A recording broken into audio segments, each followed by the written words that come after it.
فرمائے یہ سرکار نے اللہ کے استعمال فرمائے ہیں، یعنی تبارک و تعالی، تعالی عز و جل، اس قسم کے کلمات اللہ کے لیے استعمال کیا جائے۔ میں بڑا حیران ہوں دیوبندیوں کے حکیم الامت پر کہ جناب جب ان کی کتاب پڑھتے ہیں تو کہتے ہیں حکیم الامت نے 1000 کے قریب کتابیں لکھی۔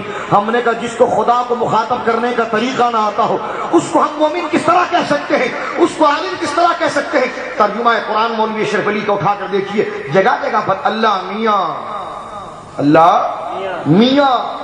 تو میاں کا معنی شوہر کے بھی ہوتا ہے، یہ فیروز اللغات اٹھا کر دیکھیں، میاں کا معنی شوہر کے بھی ہوتا ہے، میاں کا معنی بڑے کے بھی ہوتا ہے، میاں کا معنی دلال کے بھی ہوتا ہے۔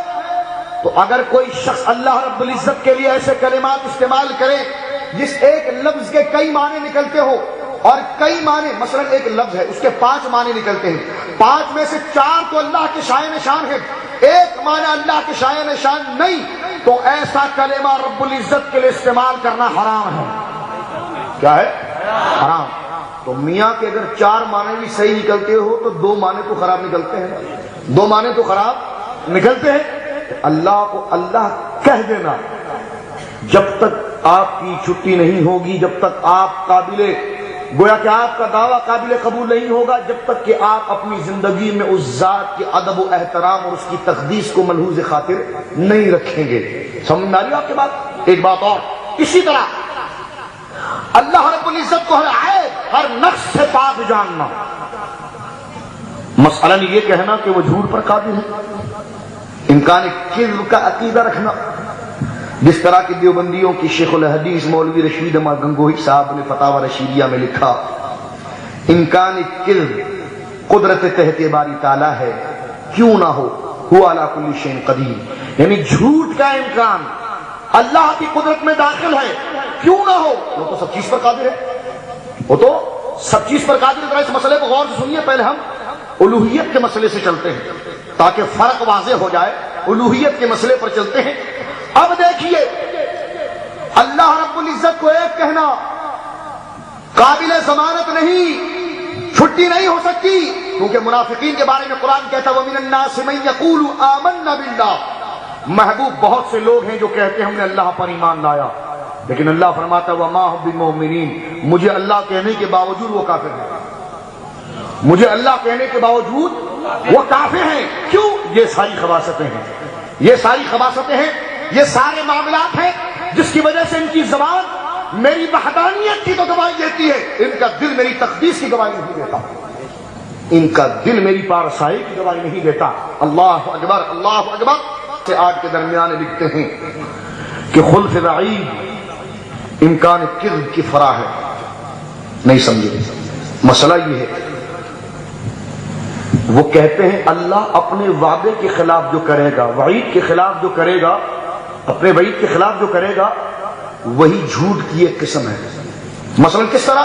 دیکھیے، کل قیامت کے دن اللہ رب العزت بے شمار لوگوں کو جو بدعملیوں کی وجہ سے جہنم کے مستحق ہیں، اللہ نے فرما دیا ہے کہ بے نمازی جہنم میں جائے گا،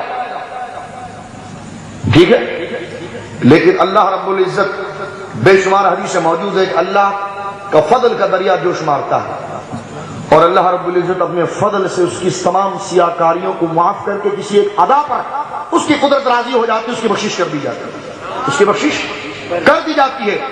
تو یہ جھوٹ ہے یا اس کا فضل ہے؟ بولو بولو بولو بولو۔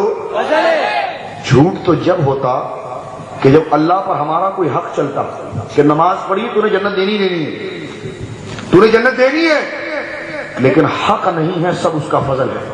اس کی مثال یوں سمجھیے، آپ نے گھر بنایا، گھر بنانے کے بعد آپ جب گھر بنا رہے تھے تو آپ نے گھر کے آگے 2 گیرج بنائے، آپ سے کسی نے پوچھا جناب گاڑی تو آپ کے پاس ایک ہے، گیرج 2 کیوں بنا رہے ہیں؟ تو آپ نے کہا کہ قریب میں ایک موٹر سائیکل خریدنے والا ہوں اور یہ لال شٹر والی میں اپنی جیپ کھڑا کروں گا اور اس کالے شٹر والی میں توجہ چاہوں گا، اس کالے شٹر والی میں موٹر سائیکل کھڑا کروں گا، ٹھیک ہے۔ آپ چلے گئے، گھر تعمیر ہو گیا، تو اس شخص نے کیا کیا جو صاحب خانہ تھا، اس نے موٹر سائیکل کی جگہ پر جیپ کو کھڑا کیا اور جیپ کی جگہ پر موٹر سائیکل کو۔ آدمی پہنچ گیا مولوی صاحب، او تم نے جھوٹ بول دیا. بولے کیوں؟ بولا بھائی تم نے کہا تھا کہ یہاں پر تم موٹر سائیکل کھڑا کرو گے، تم نے جیپ کھڑا کر دی، اور تم نے کہا تھا یہاں پر تم جیپ کھڑا کرو گے، یہاں موٹر سائیکل کھڑا کر دی. انہوں نے کہا مولانا چندہ کسی اور سے مانگو، میرا گھر میری گاڑی میں جہاں رکھوں ادھر رکھوں میری مت. میرا تعلق کہ بھائی جیپ بھی میری، گیرج بھی میرا، گھر بھی میرا، تصرف بھی میرا، میں چاہوں اس کو اٹھا کر ادھر رکھ دوں، اس کو اٹھائے ادھر رکھ دوں، یہ میری منشا مرضی ہے. اس میں جھوٹ کا کون سا پہلو ہے؟ یہ بے وقوف احمق کہتے ہیں کہ جناب یہ اللہ کی قسم کا پہلو ہے. ہم پوچھتے ہیں کہ یہ اللہ کا قسم نہیں ہوگا، اللہ مسلمانوں کو جو رحم کرے گا یہ اس کا فضل ہوگا. ٹھیک ہے، اب آگے چلیے. آمنت باللہ، رسالت کے منصب پر آئیے. لا الہ الا اللہ محمد رسول اللہ کا منصب ہے، رسالت کے منصب کی طرف آئیے. کیا سرکار علیہ الصلوۃ والسلام کو صرف رسول کہہ دینے سے ضمانت ہو جائے گی؟ کیا سرکار کے لیے کہہ دینا کہ میں محمد رسول اللہ کہتا ہوں ضمانت ہو جائے گی؟ اگر ضمانت ہوتی تو قرآن کہتا اذا جاءک المنافقون قالوا نشہد انک لرسول اللہ، کہ محبوب تیرے پاس یہ منافق آتے ہیں اور کہتے ہیں کہ بے شک تو ضرور ضرور ضرور ضرور اللہ کا رسول ہے. اللہ فرماتا حبیب یہ جو گلا پھاڑ پھاڑ کر تجھے رسول کہہ رہے ہیں یہ سارے جھوٹے ہیں. اب دیکھو زبان سے خدا کو مانتے ہیں پھر بھی کافر ہوتے ہیں، وہ زبان سے سرکار کی رسالت کا دم بھرتے ہیں پھر بھی وہ منکر رسالت قرار پاتے. کیوں؟ کہ زبان سے وہ رسالت کا تو دم بھرتے ہیں، دل رسول کے وجود کو قبول نہیں کرتا، دل رسول کی شخصیت کو قبول نہیں کرتا، دل رسول کی اداؤں میں محو نہیں ہوتا، دل ان کی حرکت ان کے حکم پر سر نہیں جھکاتا، اطاعت کے زمرے میں گویا کہ مشغول ہوتا ہے، لیکن دل سرکار علیہ الصلوۃ والسلام کا پیغام سننے کے باوجود دل اس طرف راغب نہیں ہوتا. تو یہ وہ قرار تھا، یہ وہ شے ہے جس کی وجہ سے منافقین ایمان کو لے آئے، لیکن یہ ایمان لانا ان کا قابل عمل نہ رہا، قابل ضمانت نہ رہا، قابل قبول نہ رہا، اس لیے کہ زبان سے خالی رسول اللہ کہہ دینا جان نہیں چھٹے گی جب تک کہ رسول کی اتباع اور ان کی اطاعت اور ان کی محبت اور تعظیم میں شب و روز نہ خرچ کیے جائیں. جب تک ان کی تعظیم اور توقیر میں شب و روز مل کر کہیں شب و روز نہ خرچ کیے جائیں. اب دیکھیے رسول کریم صلی اللہ علیہ وسلم کو کیا منافقین رسول نہیں کہتے تھے؟ اب دیکھیے لیکن دل ان کی تصدیق نہیں کرتا تھا. اس کی مثال میں آپ کے سامنے پیش کرتا ہوں. عبداللہ بن ابی جو منافقوں کا ایک بہت بڑا پروفیسر تھا. آج کل یہ پروفیسر اٹھائے لاہور سے بڑا شور مچاتا ہے، لوگوں کو کبھی شیعوں کی طرف لاتا ہے، کبھی وہابیوں کی طرف لاتا ہے، کبھی سنیوں کی طرف لاتا ہے. تو خدا ایسے گمراہ پروفیسروں سے محفوظ فرمائے. وہ اپنے چند ساتھیوں کے ساتھ کھڑا تھا اور دیکھا کہ جناب سامنے سے حضرت علی حضرت ابو بکر تشریف لا رہے ہیں. اس نے اپنے ساتھیوں سے کہا سنو اب میں ان لوگوں کو بے وقوف بناتا ہوں اور ان کے پاس جاتا ہوں اور دیکھو اب میں کیا کرتا ہوں ان کو. وہ اٹھا. تو یاد رکھیے رسول کی توہین کرنا یہ منافقوں کا طریقہ رہا ہے، صحابہ کو گالی دینا یہ منافقوں کا طریقہ رہا ہے. توجہ سے سماعت فرمائیے.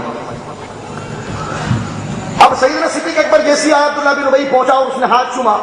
ہاتھ چومنے کے بعد حضرت سیدنا صدیق اکبر سے کہنے لگا آپ کتنے سچے ہیں، آپ کتنے صادق ہیں. حضرت علی شیر خدا رضی اللہ تعالی عنہ کی طرف جیسی مڑا، وہ فاتح خیبر روشن ضمیر اللہ رب العزت کے محبوب کے نور نظر، آپ نے اس کے تمام مکر و فریب کو بھانپ لیا اور گردن سے اس کو پکڑ کر پوچھا کہ بدتمیز شخص وہاں پر اپنے چیلوں کے ساتھ بیٹھ کر تم کو یہ کہہ رہا تھا کہ میں صحابہ کرام کو بے وقوف بنانے جا رہا ہوں اور یہاں پر آ کر تو